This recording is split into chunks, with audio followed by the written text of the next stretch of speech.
Hi friends, welcome to Rajani Express. ನಾನು ರಜನಿ. ಅಂದಾಗೆ ಇವತ್ತು ದರ್ಶನ್ ಅವ್ರದ್ದು ಕೋರ್ಟಲ್ಲಿ ಕೇಸಿತ್ತು. ಎಲ್ಲ ಅಭಿಮಾನಿಗಳು ತುಂಬ ಕಾತುರದಿಂದ ಕಾಯ್ತಾ ಇದ್ದಾರೆ, ಏನಾಯಿತು ಈ ದಿನ ಕೇಸ್ ತಿಳ್ಕೊಳ್ಳೋಣ ಅಂತ. ಆ್ಯಸ್ ಯೂಶ್ವಲ್ ಎಲ್ಲರೂ ಕೂಡ ವಿಡಿಯೋ ಕಾನ್ಫರೆನ್ಸಲ್ಲಿ ಬಂದಿದ್ದರು.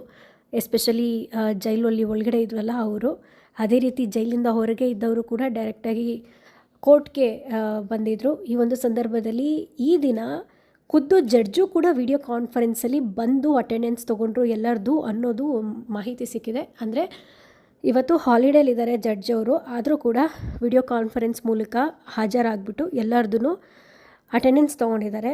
ಅದಾದಮೇಲೆ ಮತ್ತೆ ನಾಳೆ ರಜಾ ಇರೋದ್ರ ಬಗ್ಗೆ ಗೊತ್ತಾಗಿದೆ. ಮತ್ತು ಈ ಕೇಸ್ನ ಸೋಮವಾರಕ್ಕೆ ಮುಂದೂಡಿದ್ದಾರೆ.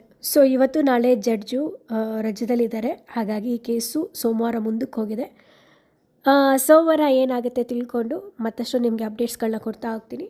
ಏನೇ ಇದಾಯಿತು ಈ ಕ್ಷಣದ ಅಪ್ಡೇಟ್ಸ್. ಕುರಿತು ನಿಮ್ಮ ಅನಿಸಿಕೆ ಅಭಿಪ್ರಾಯಗಳನ್ನ ತಪ್ಪದೆ ಕಮೆಂಟ್ ಬಾಕ್ಸಲ್ಲಿ ಕಾಮೆಂಟ್ ಮಾಡಿ ತಿಳಿಸಿ. ವಿಡಿಯೋ ಇಷ್ಟ ಆದರೆ ಲೈಕ್ ಮಾಡಿ, ಮ್ಯಾಕ್ಸಿಮಮ್ ಶೇರ್ ಮಾಡಿ. ಧನ್ಯವಾದಗಳು.